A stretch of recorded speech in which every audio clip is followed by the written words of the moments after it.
jemaat GMCC yang dikasihi Tuhan, apa kabar? Pastinya kita semua ada di dalam perlindungan Tuhan. Namun, jangan lupa untuk tetap menerapkan protokol kesehatan, khususnya di saat kita beraktivitas di luar ruangan. Sebelum beribadah, mari kita simak beberapa pengumuman berikut ini. Ibadah Dewasa Muda online akan diadakan live dari Instagram. Setiap Senin ada banyak kesaksian dan perbincangan yang menarik. Oleh karena itu, jangan lupa untuk ikut menyimak ya. Ibadah khusus anak muda TAC dan sekolah minggu Little Kings GMCC akan diadakan secara live di YouTube channel pada pukul 11. Bagi jemaat yang ingin mengikuti KUL secara online, dapat menghubungi nomor telepon berikut ini untuk mengetahui jadwal masing-masing KUL. Precious Women Gathering mengadakan Women Mentoring Women gelombang kedua. Acara ini akan dimulai pada 16 September. Untuk para peserta yang sudah mendaftar, jangan lupa untuk join di Zoom meeting Women Mentoring Women. Menara Doa GMCC diadakan setiap hari Senin sampai Sabtu mulai pukul 18.00. Bagi jemaat yang rindu memuji, menyembah, dan berdoa, dipersilakan untuk mengikuti acara ini melalui Zoom meeting. Demikianlah pengumuman GMCC online sepekan. Selamat hari Minggu, selamat beribadah, Tuhan Yesus memberkati.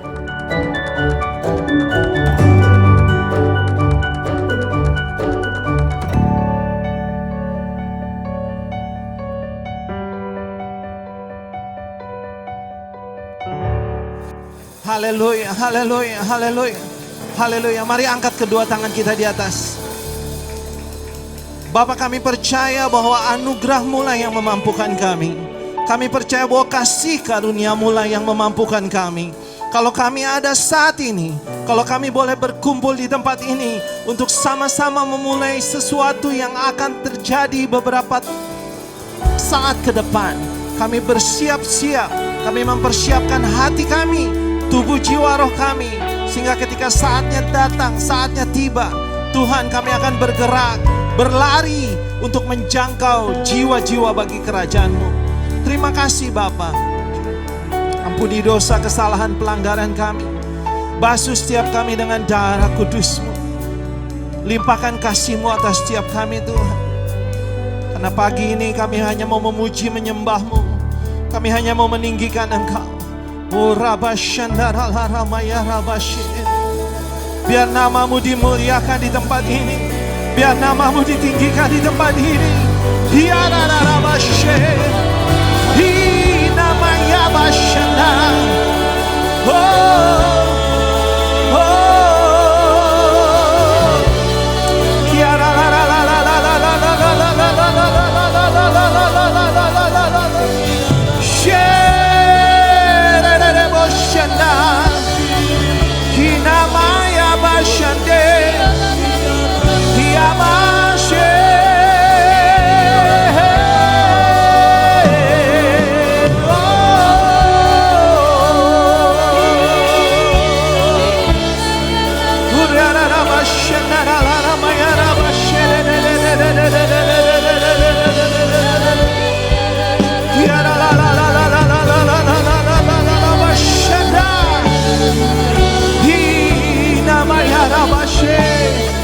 Datanglah kerajaan-Mu, jadilah kehendak-Mu di bumi.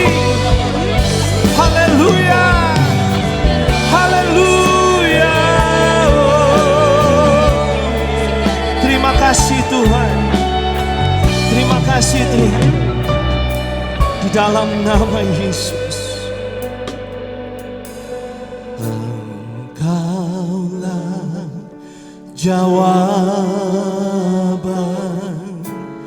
di setiap doaku saat ku menyembah,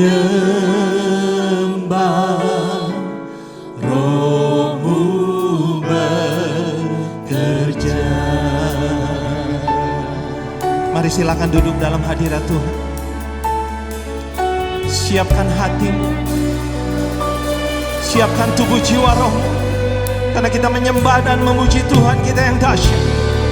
Kita meninggikan namanya yang luar biasa, Yesus namanya. Haleluya.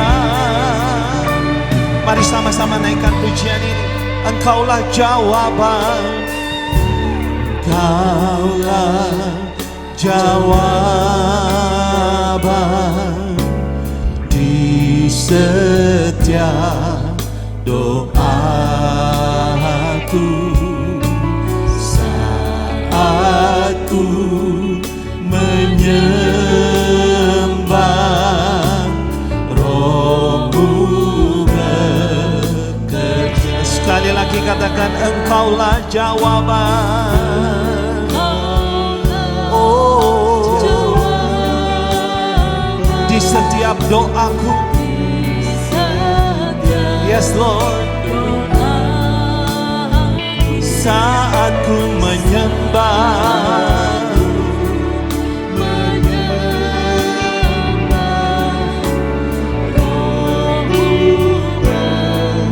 katakan Tuhan, Tuhan ku percaya kuasa-Mu sempurna. Saat ku berdoa, kuasa-Mu Tuhan ku percaya, Tuhan ku percaya kuasa-Mu sempurna. Saat ku berdoa, kuasa-Mu Mari saudara saja katakan, Tuhan ku percaya, Tuhan. Amin, amin.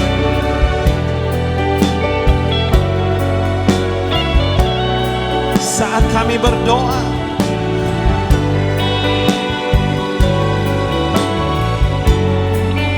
kuasa-Mu bekerja. Sekali lagi dengan iman, katakan, Tuhan ku percaya.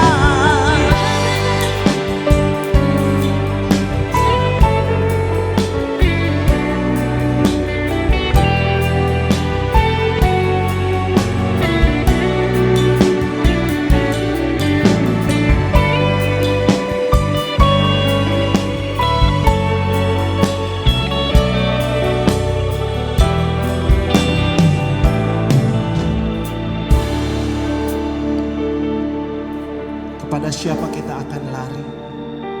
Kepada siapa kita akan mencari wajahnya? Kepada siapa kita akan berharap?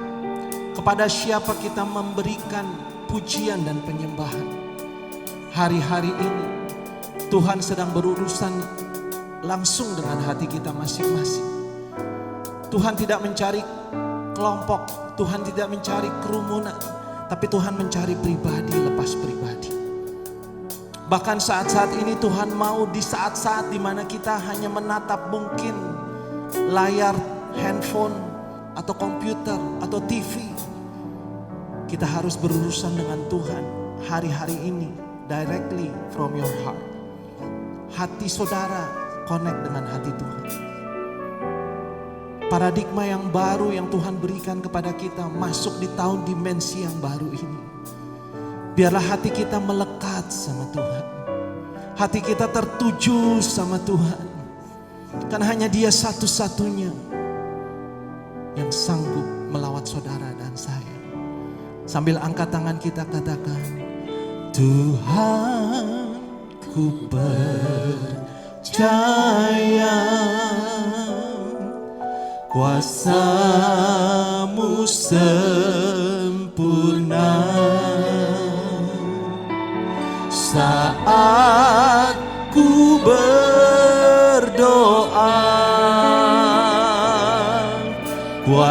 kuasa-Mu bekerja. Tuhan, ku percaya, ku percaya, kuasa-Mu sempurna saat ku berdoa. Oh, kuasa-Mu bekerja. Tuhan, ku percaya. Yes, amin, haleluya.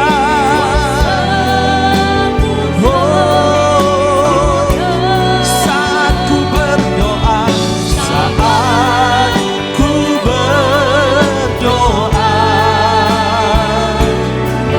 kuasa-Mu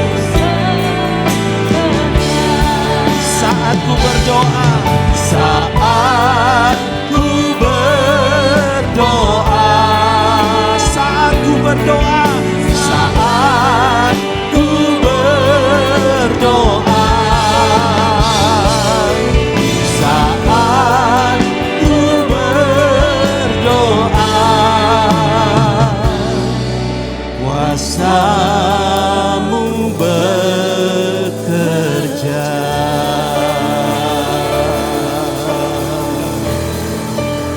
Oh, kami percaya kuasa-Mu dahsyat bekerja Tuhan. Hiarabashe, hiradabashanda. Oh,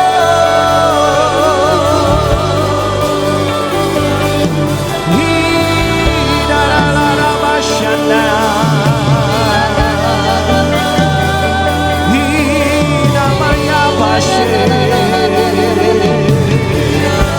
Haleluya, haleluya. Oh, mari sembah Dia, mari berbahasa roh yang kuat pagi ini. Ya la la la la la la la la la la la la la shede. Hina la la la la shede la la la. Kiere de boshe.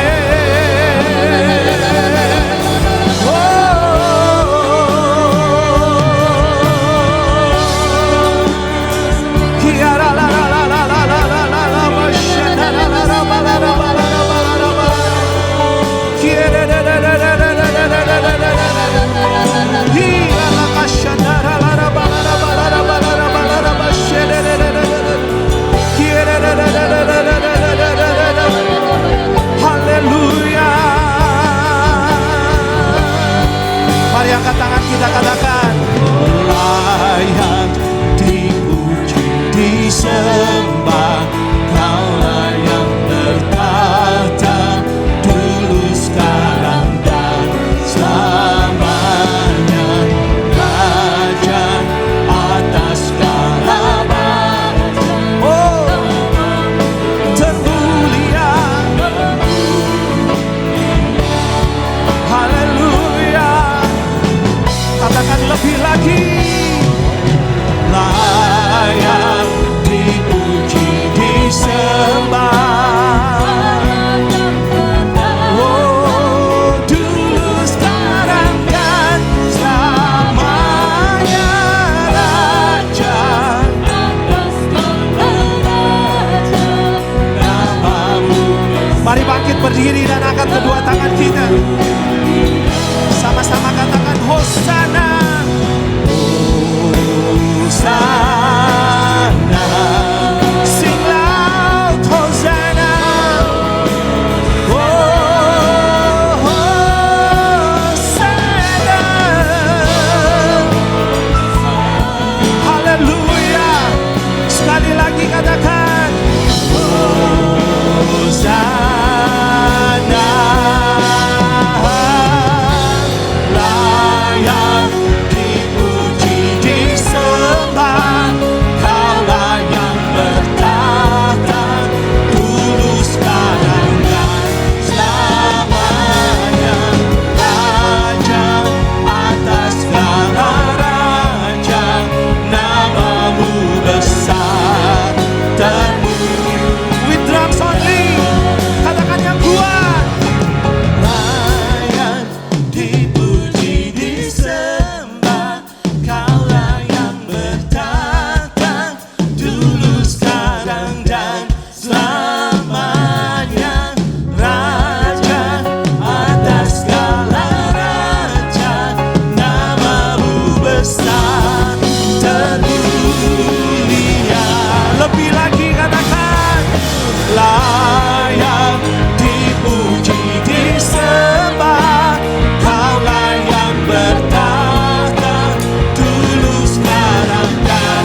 sama-sama bilang amin.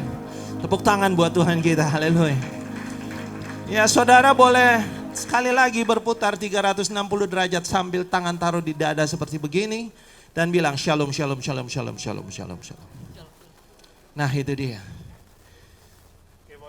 Kalau dulu dibilang begini, kalau shalomnya gak dibalas, berkatnya balik ke saudara. Makanya sebanyak mungkin saudara bilang shalom, kalau dia gak dibalas sama seberang saudara, itu balik ke saudara. Amin. Berkatnya berlimpah. Amin. BCA-nya tetap bertambah. Kenapa lemes ya? Banyak keluar coy katanya. Percayalah, Tuhan kita dahsyat. Amin.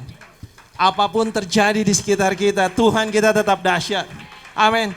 Sorak-sorai yang meriah buat Tuhan.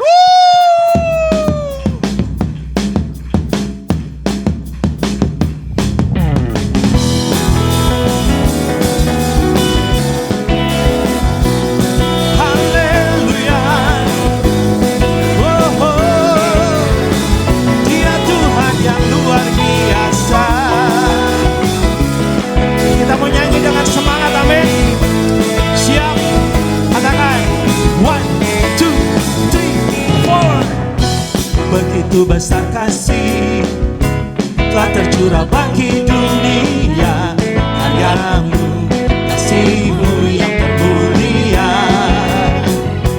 tiada terselambi, besar dan ajaib perbuatanmu, kau beri hidupmu bagi diriku,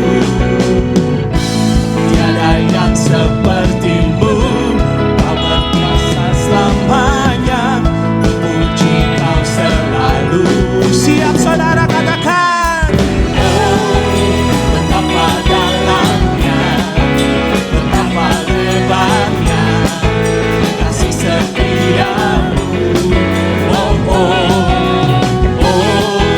Tiada bandingannya, tiada duanya, tiada seperti siapa? Yesus Tuhan.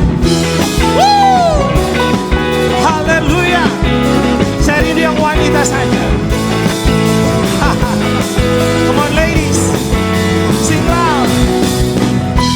Begitu besar kasih telah tercurah bagi dunia, hanya kasih-Mu yang para pria katakan bersama, tiada terselambi, besar dan ajaib perbuatanmu, kau beri hidupmu bagi diriku. Sama-sama katakan, tiada yang sepertimu. Ku puji. Mari lambaikan tangan saudara katakan,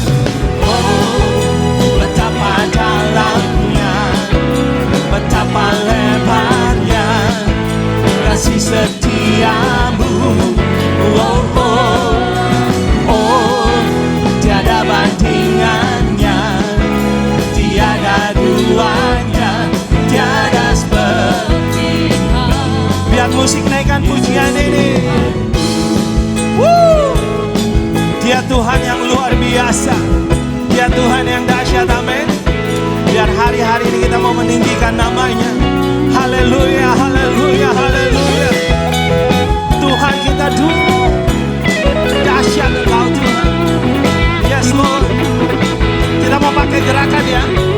Pakai gerakan, setuju ya? Oh, betapa dalamnya, betapa lebarnya. Bentuk hati saudara. kasih setiamu Yang kuat. Sekali lagi. tiada bandingannya, Dua jari. tiada duanya, Tiada seperti Kau. Lebih lagi. betapa dalamnya, Betapa lebarnya. kasih setiamu Yang kuat.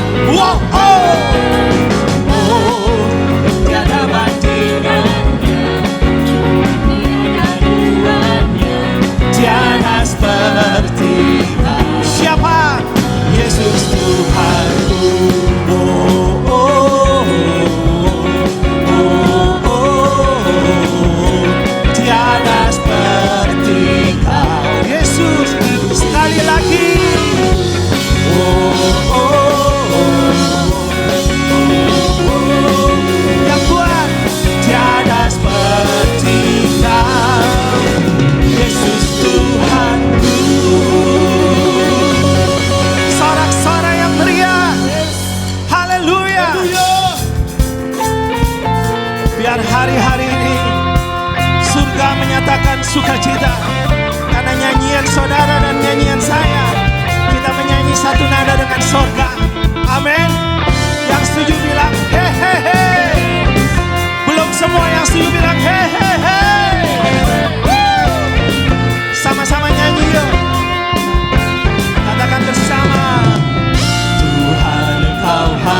setiap hati kami. Roh-Mu membebaskan, Roh-Mu membangkitkan, kebesaran-Mu dinyatakan. Yang kuat bilang, diselamatkan, untuk banyakkan. datanglah, Datanglah kerajaan-Mu di dunia. Di hadapan takhta-Mu, seluruh jiwa menyatu, nyanyikan pujian senada. dengan suka. Oh, kami datang bersatu, Selama puji nama-Mu, semesta sang bersuka. bersama dengan surga. Haleluya, haleluya. Biar kami naikkan pujian ini dengan unity, karena kami percaya kuasa-Mu dinyatakan. Saudara saja katakan bersama, Tuhan Engkau hadir, kuasa-Nya mengalir. Yes. Roh-Mu, Roh-Mu. Katakan, yes. Sama-sama katakan, diselamatkan, diselamatkan. Untuk menyembah. Datanglah, Datanglah kerajaan-Mu di dunia. di hadapan takhta-Mu, seluruh jiwa menyatu, nyanyikan pujian senada dengan surga. Kami datang bersatu, sembah puji nama-Mu, semesta bersuka bersama dengan surga. Siapa di sini yang sudah diselamatkan oleh Tuhan? Angkat tanganmu. Tuhan, ini tangan-tangan yang sudah diselamatkan, yang sudah dibebaskan. Dan kami percaya kebebasan itu menjadikan kami penyembah-penyembah-Mu yang benar, yang menyembah Bapa di dalam roh dan kebenaran. Yang setuju boleh bilang amin. Woo! Dia Tuhan yang luar biasa, Dia Tuhan yang dahsyat, Dia Tuhan yang hebat. Haleluya.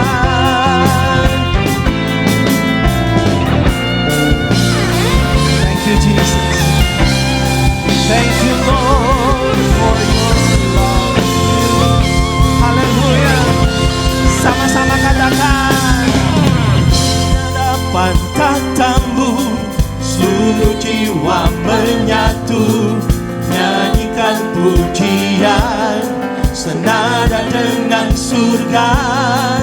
Kami datang bersatu sembah, Puji nama-Mu, serta bersuka.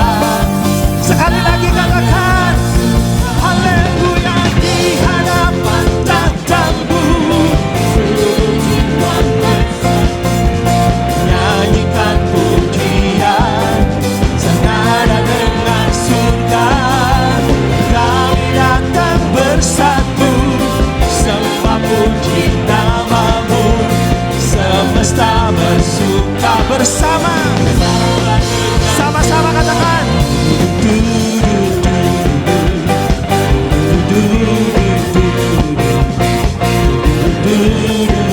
senada dengan surga, senada dengan. Sekali lagi katakan,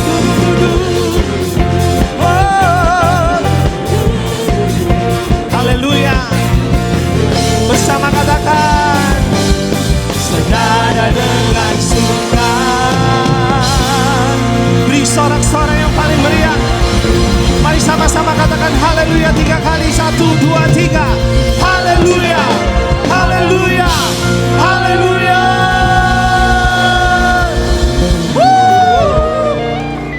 Happy Sunday semua. Tema yang akan dibahas hari ini adalah 3 berkat kekudusan bagi generasi Yeremia. Ini adalah hari-hari yang sangat menentukan bagi umat Tuhan di akhir zaman, di mana semua orang sedang ada dalam kondisi yang tidak menentu karena pandemi yang melanda seluruh dunia. Dengan adanya situasi seperti ini, kita sebagai umat Tuhan dihadapi dengan dua pilihan. Kita bisa menyerah kepada keadaan di sekeliling kita, atau kita bisa bangkit dan melakukan kehendak Tuhan pada zaman ini. Salah satu kehendak Tuhan pada zaman now adalah Dia akan membangkitkan sebuah generasi yang disebut sebagai generasi Yeremia. Ini adalah sebuah generasi anak-anak muda yang dipersiapkan untuk penuaian yang terbesar di akhir zaman ini. Ciri-ciri generasi Yeremia seperti yang disampaikan oleh gembala sidang kita adalah anak-anak muda yang dipenuhi dengan Roh Kudus, cinta mati-matian kepada Tuhan Yesus, tidak kompromi terhadap dosa, dan akan bergerak untuk memenangkan jiwa. Tuhan mempunyai rencana yang hebat untuk generasi ini. Namun iblis mengetahui hal tersebut. Oleh sebab itu, dia berusaha dengan segala macam cara untuk menghancurkan generasi ini dengan dosa dan segala daya tariknya. Ibrani 12 ayat 14 berkata, "Berusahalah hidup damai dengan semua orang dan kejarlah kekudusan, sebab tanpa kekudusan tidak seorang pun akan melihat Tuhan." Ayat di atas adalah bukti di antara begitu banyak firman Tuhan yang menunjukkan bahwa kekudusan adalah perintah dan syarat yang dari Tuhan kalau kita mau melihat kuasa dan kemuliaannya dinyatakan. Sebaliknya, dosa adalah penyebab utama gagalnya atau tertundanya rencana dan kehendak Tuhan di dalam kehidupan orang percaya. Sayangnya, banyak anak Tuhan tidak menyadari hal ini. Iblis akan selalu berusaha untuk menutupi kebenaran ini dengan berbagai tipu muslihatnya. Jadi apa sebenarnya yang iblis sedang berusaha untuk melakukan? Pertama-tama, iblis mau menghancurkan masa depan generasi Yeremia. Iblis memang tidak maha tahu, tetapi dia tentu mengetahui banyak hal. Dia mengetahui kekuatan dan kelemahan kita. Dan beberapa contoh senjata yang sering dipakai iblis melawan generasi muda adalah kekerasan, narkoba, imoralitas seksual, dan banyak hal lainnya. Lalu apakah yang terjadi ketika kehidupan generasi muda dikuasai oleh dosa? Yang pertama adalah hatinya menjadi keras. Hal pertama yang direbut iblis ketika seseorang hidup dalam dosa adalah hatinya. Sebab dosa menjauhkan kita dari Tuhan dan membuat kita dingin terhadap firman Tuhan. Kekerasan hati akan membuat kita susah untuk diajar dan dibentuk oleh kebenaran firman. Yang kedua adalah hidupnya tidak menjadi maksimal. Yohanes 15 ayat 5 berkata, "Akulah pokok anggur dan kamulah ranting-rantingnya. Barang siapa tinggal di dalam aku dan aku di dalam dia, ia akan berbuah banyak, sebab di luar aku kamu tidak dapat berbuat apa-apa." Kehendaknya adalah supaya kita hidup dalam segala kelimpahan, baik jasmani maupun rohani. Tetapi dosa menjauhkan kita dari semua itu. Tetapi pilihannya ada di tangan kita masing-masing. Mari kita menabur yang baik, maka kita akan menuai keberhasilan dan kebaikan bagi kemuliaannya. Yang ketiga adalah kebinasaan kekal. Dosa pada akhirnya akan membawa kita kepada kematian, yaitu hukuman yang kekal di neraka. Banyak orang sekarang bersembunyi di balik pengajaran yang berkata, sekali selamat tetap selamat. Tetapi seperti yang dikatakan oleh firman Tuhan di Filipi 2 ayat 12, kita mempunyai tanggung jawab untuk mengerjakan keselamatan itu. Oleh sebab itu, bangunlah dan hidup dalam kekudusannya. Saudara, ada 3 berkat yang akan kita terima ketika kita memutuskan untuk hidup dalam kekudusannya. Yang pertama, kita akan siap untuk menerima kepercayaan yang besar dari Tuhan. Seperti yang dikatakan di Matius 25 ayat 21. Tuhan mau mempercayakan hal yang besar kepada kita, tetapi itu semua harus dimulai dari ketaatan kita akan firman-Nya. Sekali lagi, pilihannya ada di masing-masing tangan kita. Yang kedua adalah kekudusan akan mendatangkan berkat dan anugerah Tuhan yang berlimpah. Menurut Yesaya 48 ayat 18-19, damai sejahtera dan kebahagiaan akan terus berlimpah bagi mereka yang mentaati firman Tuhan. Ketika kita memilih untuk hidup dalam kekudusannya, maka berkat dan penyertaannya senantiasa melimpah dalam hidup kita, bahkan jauh sampai keturunan selanjutnya. Yang ketiga adalah kita akan mengalami kuasa dan kemuliaannya. Tuhan Yesus memanggil kita untuk menjadi saksinya. Dia mau memanifestasikan kuasanya melalui hidup kita. Dan itulah sebabnya dia memanggil dan mengutus satu generasi di akhir zaman, yaitu generasi Yeremia. Generasi anak-anak muda untuk menggenapi rencananya bagi dunia ini, yaitu penuaian yang terbesar dan terakhir sebelum kedatangan Tuhan Yesus yang kedua kalinya. Oleh sebab itu, ambillah keputusan untuk hidup di dalam kekudusan Tuhan, supaya rencananya yang indah digenapi di kehidupan kita semua. Selamat hari Minggu dan Tuhan Yesus memberkati. Shalom saudara terkasih, saya percaya semua dalam keadaan baik dan sehat. Mari saudara, sebelum kita masuk di dalam firman Tuhan, kita akan bersama-sama berdoa dan menyiapkan hati kita. Tuhan, terima kasih buat hari ini, buat kasih karunia-Mu, buat kebaikan-Mu Tuhan. Kami masih dikasih kesempatan untuk kami bisa beribadah walaupun hanya melalui online Tuhan. Tuhan berkati setiap kami, umat-Mu Tuhan, jemaat GMCC Tuhan, berkati dimanapun mereka berada, yang saat ini ada di rumah Tuhan, di mereka masing-masing fokus kepada Engkau Tuhan untuk menerima berkat-Mu hari ini. Urapi Tuhan, hampiri mereka di setiap rumah yang ada Tuhan. Buka hati mereka untuk menerima firman hari ini, sehingga firman ini Tuhan boleh ditabur di tanah yang subur. Kami mengucap syukur Tuhan buat hari ini, biarlah Engkau sendiri yang ambil alih Tuhan, ibadah hari ini, pertengahan hingga akhirnya ya Bapa. Kami menyerahkan dan mengembalikan semuanya ke dalam tangan-Mu, kuasai hamba-Mu ini, bibir lidah hamba-Mu ini, Engkau sendiri yang pakai Tuhan. Di dalam nama Yesus, haleluya, amin. Shalom saudara, semoga semua kita tetap bersemangat di dalam hidup kita. Walaupun kondisi dan keadaan yang ada saat ini tidak yakin, tidak jelas akan berakhir seperti apa, dan COVID akan selesai kapan. Tapi kita tetap berpengharapan di dalam Tuhan. Hari ini kita akan membahas tentang kehilangan, tentang berbuah. Saudara, masa-masa ini bisa dibilang adalah masa yang meresahkan atau masa-masa yang sulit buat setiap kita. Saya percaya bahwa kita masih mengalami hal-hal yang sulit untuk kita bisa terima, karena banyak sekali orang-orang yang kehilangan pekerjaan, kehilangan masa depan, seakan-akan masa depan itu habis dan hancur, kehilangan orang-orang yang dikasihi karena mungkin sakit dan mengalami kematian atau dipanggil Tuhan. Saudara, hari-hari ini adalah hari-hari yang mungkin kita takuti atau waspadai. Namun percayalah bahwa Tuhan selalu menyertai kita dan Dia ada bersama-sama dengan kita.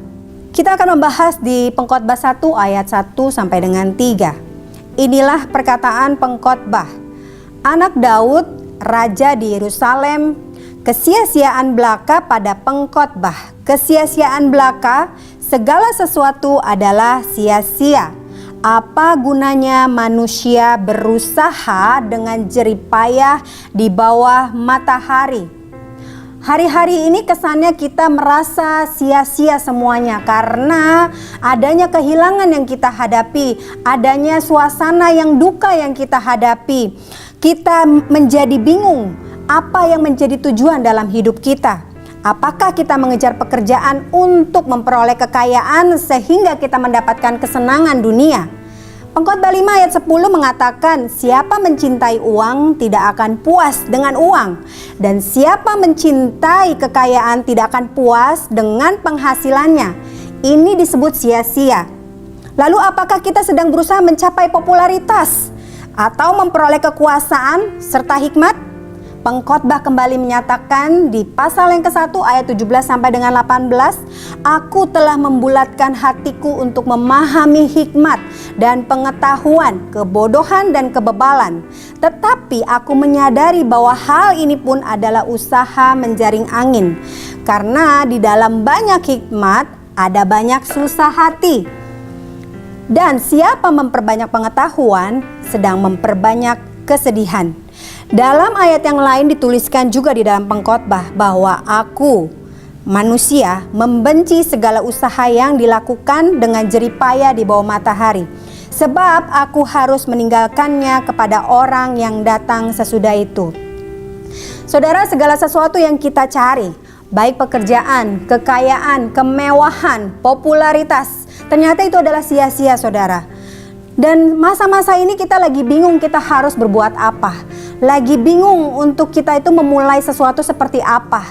Bagaimana memulai untuk mencari pekerjaan di mana situasi terlihat semakin buruk dan semakin menegangkan.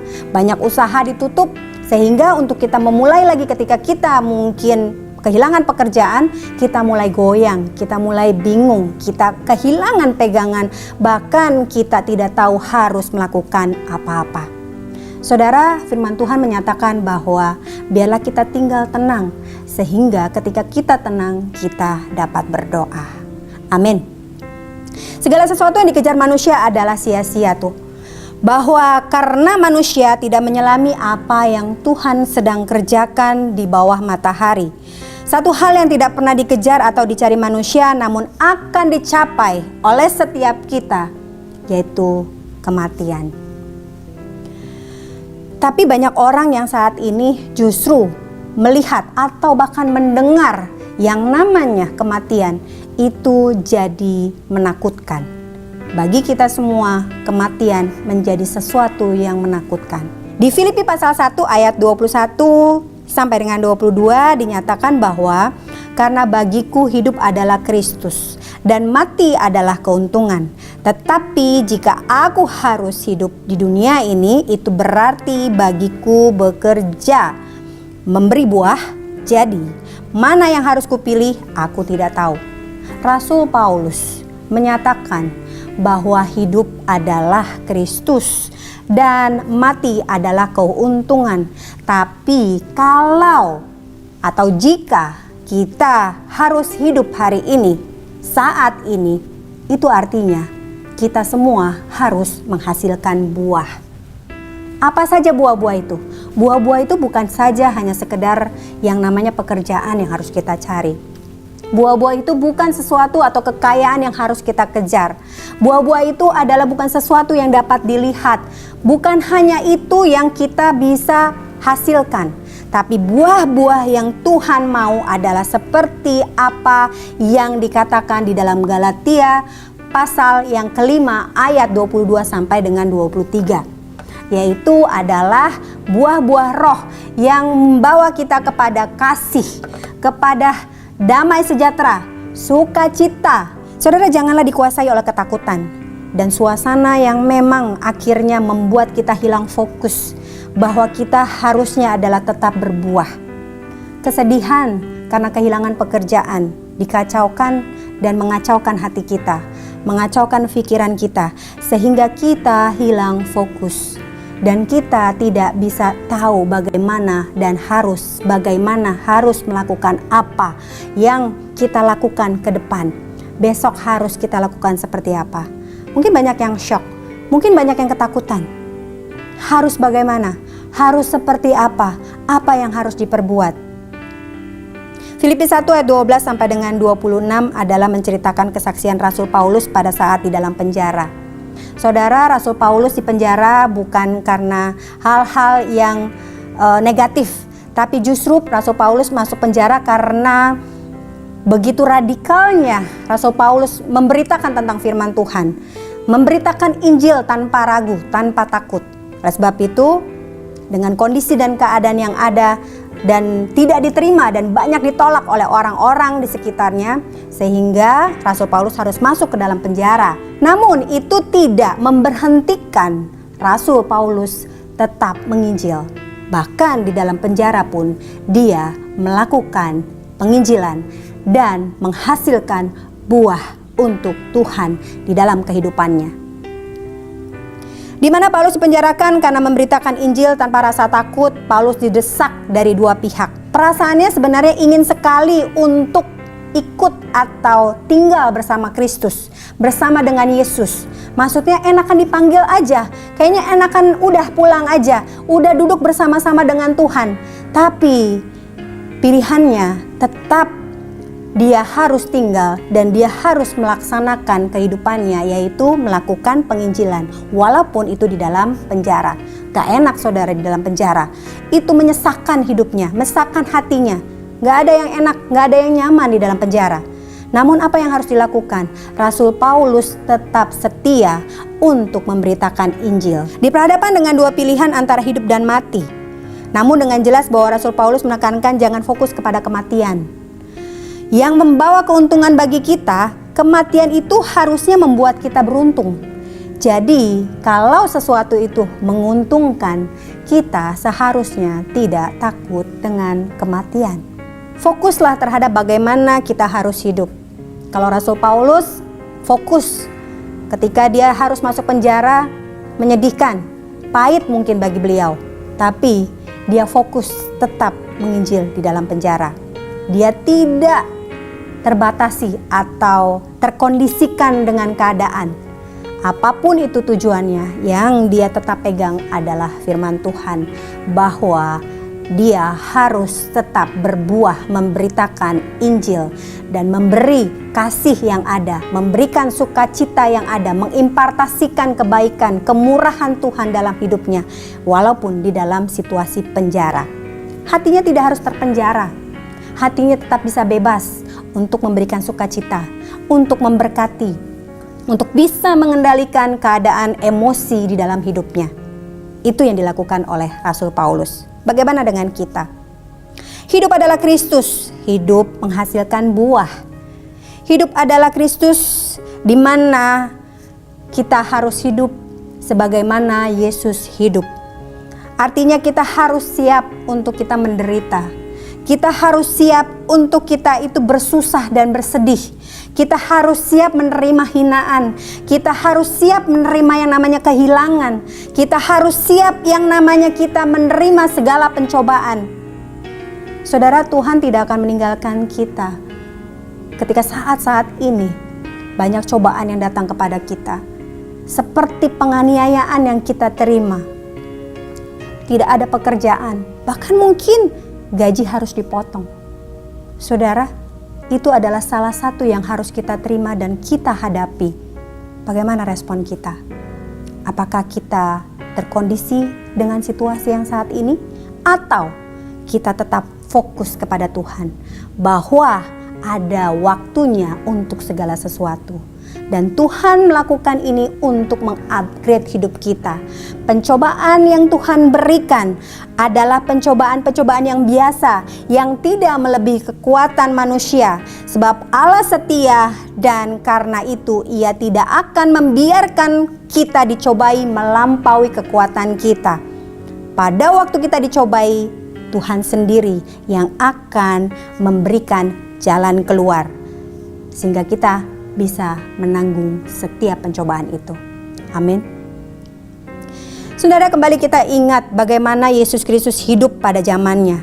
Banyak penderitaan, banyak hinaan, ejekan, dan pencobaan yang dihadapi, bahkan harus mati di kayu salib untuk menebus dosa kita. Hidup bekerja mencari dan menghasilkan buah. Dan buah itu bukan kita rasakan sendiri. Buah itu akan dihasilkan oleh kita, dan yang menikmati adalah orang-orang di sekitar kita, keluarga kita, pasangan hidup kita, anak-anak kita, orang-orang di sekitar kita, sahabat kita, bahkan lingkungan orang-orang yang ada di sekitar kita. Merekalah yang akan melihat, merasakan, dan menikmati hasil dari buah yang kita hasilkan. Buah dihasilkan dari sebuah pohon. Jika sebuah pohon berbuah, maka beban si pohon pasti bertambah berat. Matius 7 ayat 17 sampai dengan 20. Demikianlah setiap pohon yang baik menghasilkan buah yang baik, sedang pohon yang tidak baik menghasilkan buah yang tidak baik. Tidak mungkin pohon yang baik itu menghasilkan buah yang tidak baik, ataupun pohon yang tidak baik itu menghasilkan buah yang baik. Dan setiap pohon yang tidak menghasilkan buah yang baik pasti ditebang dan dibuang ke dalam api. Jadi dari buahnya lah kamu akan mengenal mereka. Kita bukan menghasilkan buahnya saja, tetapi yang harus kita hasilkan adalah buah yang paling baik, buah yang baik. Jika buah yang dihasilkan tidak baik, maka pohon itu pun harus ditebang.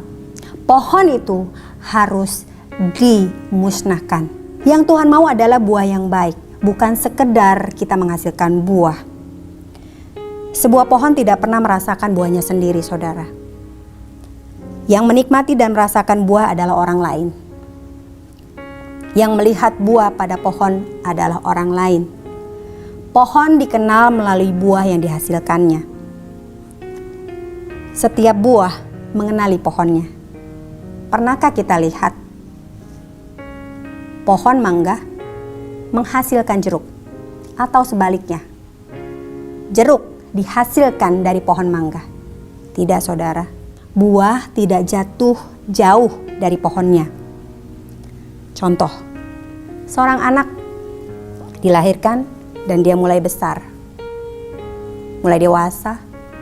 Setiap kelakuannya, gayanya, sikapnya pasti akan menurunkan dari orang tuanya atau ayahnya.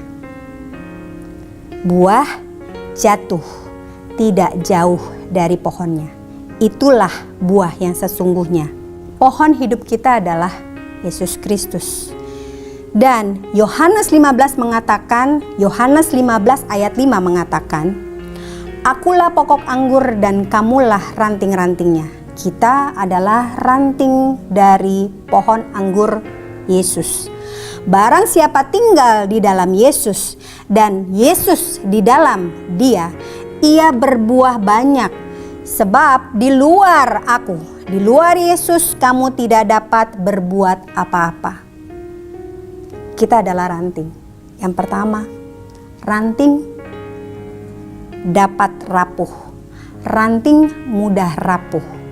Yang kedua, ranting tetap kuat ketika ranting itu harus menopang buah karena menghasilkan buah. Sebuah ranting harus menopang buah di ujung dari ranting itu, dan itu adalah terbebani. Salah satu, jika si ranting itu tidak kuat atau tidak melekat benar kepada pohonnya, ranting itu rapuh dan akan patah. Sedemikian rupa, bahkan mungkin buahnya belum menjadi buah yang baik. Ketiga, kekuatan ranting adalah tetap berpegang kepada pohon. Kalau ranting itu tetap berpegang kepada pohon, buah itu akan tetap kuat dan berada di sana sampai dengan buah itu masak, buah itu enak, buah itu manis, buah itu cukup matang untuk dinikmati. Kita hidup sebagai ranting, jangan sampai kita rapuh dengan lepas dari pohon. Jangan jauh dari Yesus. Yesuslah pohon kita. Kita ranting. Buah yang dihasilkan dari ranting di mana kita melekat kepada Yesus. Untuk tetap bertahan, jangan mencoba lari dari Yesus. Jangan mencoba jauh dari Dia. Pegang Yesus sekuat-kuatnya agar Dia tetap di dalam hidup kita dan memberikan kekuatan. Yohanes 15 ayat 7 mengatakan, "Jikalau kamu tinggal di dalam aku dan firman-Ku tinggal di dalam kamu, mintalah apa saja yang kamu kehendaki dan kamu akan menerimanya." Hari-hari ini mungkin membuat kita jadi tegang, membuat kita jadi bingung harus seperti apa. Yang Tuhan minta sebenarnya adalah tinggal tetap di dalam Dia. Jangan jauh dari Dia. Letakkan saja firman Tuhan di dalam hati kita. Jangan pernah lepaskan firman. Jangan copot firman dari hati kita. Jangan copot firman dari hidup kita. Sehingga kita bisa minta apa saja. Menginginkan pekerjaan baru, Tuhan akan sediakan. Menginginkan kesehatan, Tuhan akan siapkan. Tentunya dengan kita menjaga kehidupan kita. Tentunya dengan kita mempunyai pola hidup yang baik dan benar. Tetapi buah roh ialah kasih, sukacita, damai sejahtera, kesabaran, kemurahan, kebaikan, kesetiaan, kelemah lembutan, penguasaan diri. Buah roh dibutuhkan saat-saat ini, di mana banyak hati yang kehilangan kasih, kekurangan sukacita, haus damai sejahtera, kehilangan kesabaran, tidak adanya kemurahan, terbatasnya kebaikan, dan banyak orang yang hilang pengendalian diri. Saudara, fokuslah memperoleh buah-buah yang baik untuk kita. Hidupi Kristus dalam diri kita. Kalau hari-hari ini kita sedang kehilangan kendali, kalau hari-hari ini kita sedang kehilangan fokus, Jangan pernah lupakan bahwa Yesus ada di dalam diri kita. Kembali kepada Yesus. Jangan keluar, jangan lari, jangan jauh dari Tuhan. Mendekat kepada Tuhan, hampiri Tuhan. Tuhan tidak pernah jauh dari kita, tapi kita yang pergi jauh dari Tuhan. Waktu yang Tuhan beri adalah waktu yang singkat. Waktu terus berjalan dan kita punya pilihan. Kita mau fokus untuk hidup kita, tapi apa yang harus kita lakukan dalam hidup kita adalah menghasilkan buah, sehingga ketika saatnya tiba, kematian itu menghampiri kita, kita sudah melakukan apa yang Tuhan mau. Kita sudah berbuah hal-hal yang baik untuk dinikmati oleh orang lain, boleh mengasihi orang lain, menyayangi orang lain, memberkati orang lain, memberikan perhatian kepada orang lain, melakukan sabar kepada orang lain, berbicara dengan kelemah lembutan kepada partner kita, kepada pasangan kita, kepada anak-anak kita. Itu buah yang diharapkan yang kita peroleh saat-saat ini. Mungkin banyak saat-saat ini keluarga yang kacau karena kondisinya begitu emosi, begitu tegang di dalam rumah tangga. Tidak adanya income, tidak adanya pendapatan, bingung harus bagaimana.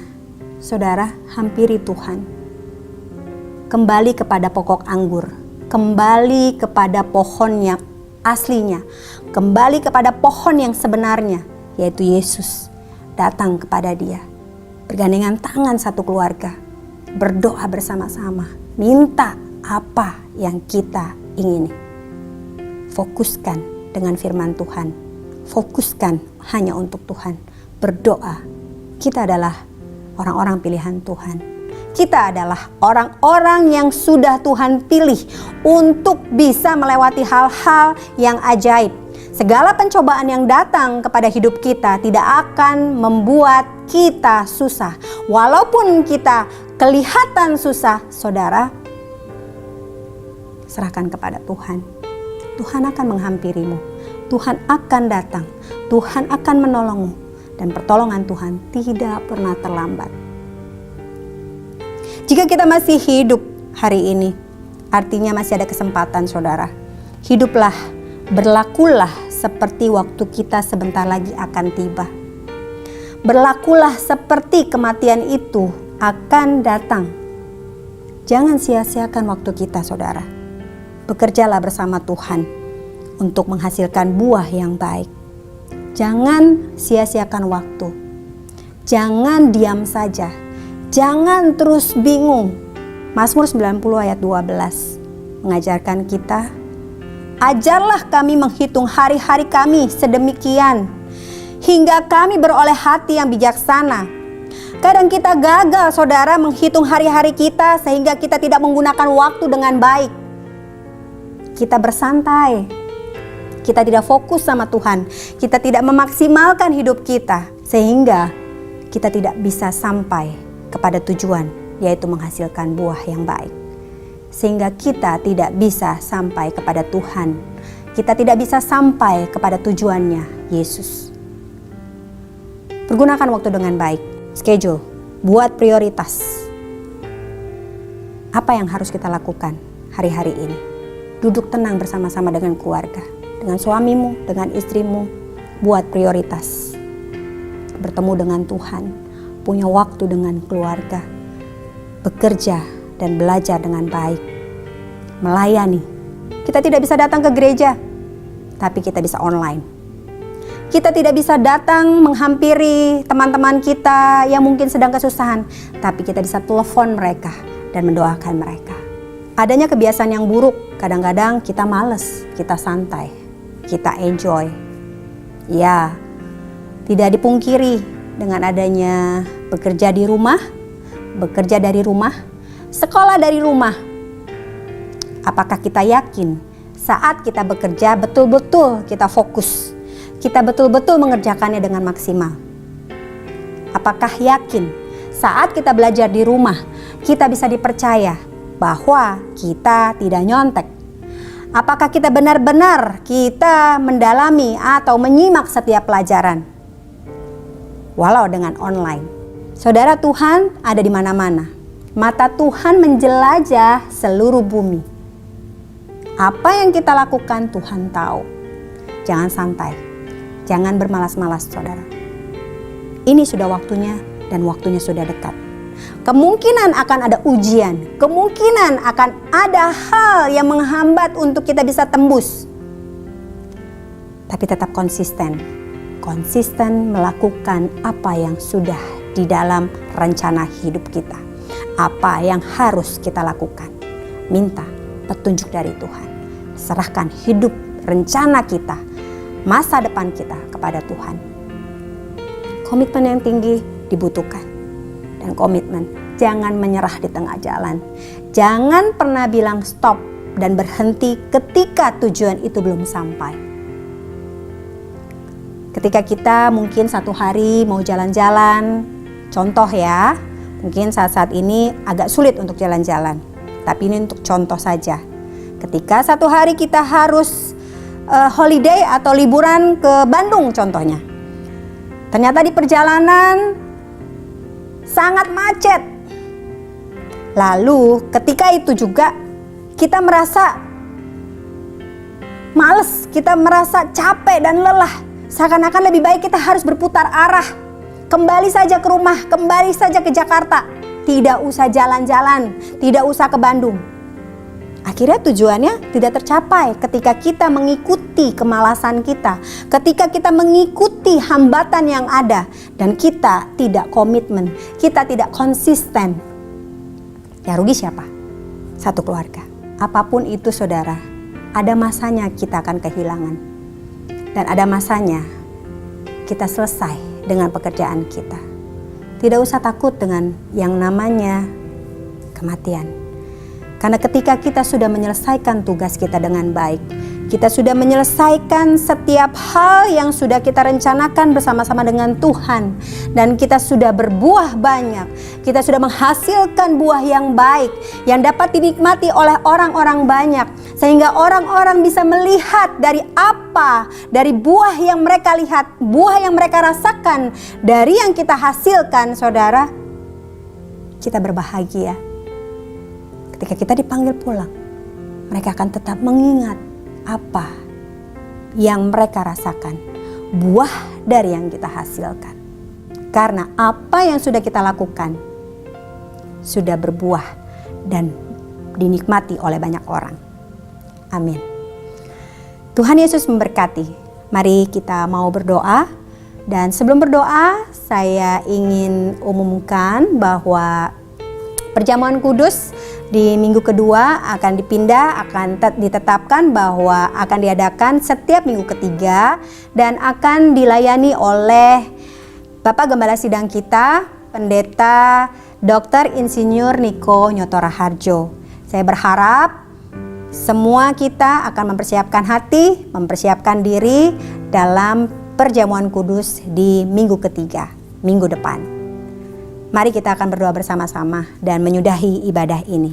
Tuhan, terima kasih buat hari ini. Kami bersyukur atas kesempatan yang sudah Kau berikan untuk kami boleh beribadah, walaupun ibadah melalui online Tuhan. Kami percaya Tuhan, kami disegarkan, biar kami Tuhan tidak salah fokus Tuhan.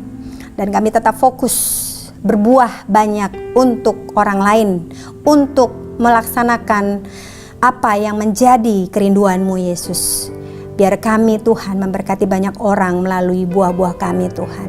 Tuhan, terima kasih buat kali ini Tuhan. Kami percaya Kau akan memberkati setiap jemaat GMCC dimanapun mereka berada Tuhan. Kalau sebentar Tuhan kami akan berpisah dan kami ingin menerima berkat dari Tuhan. Mari saudara angkat kedua tanganmu dan fokus hatimu kepada Tuhan. Tuhan Yesus, biar kuasa-Mu, biar Kau sendiri yang menurunkan berkat-Mu kepada setiap keluarga Tuhan, kepada setiap rumah-rumah yang ada ya Bapa. Berkat kasih karunia-Mu Tuhan turun atas mereka, atas rumah-rumah mereka Tuhan. Berkat kemuliaan, berkat kekudusan, berkat kelimpahan Tuhan, berkat kesehatan turun Tuhan atas rumah-rumah mereka dan keluarga mereka, dipulihkan di dalam nama Tuhan Yesus. Kami ucap syukur bersyukur dan berterima kasih buat hari ini Tuhan. Dan semua yang sudah percaya dan sudah menerima berkat Tuhan hari ini boleh berkata, amin. Tuhan Yesus memberkati.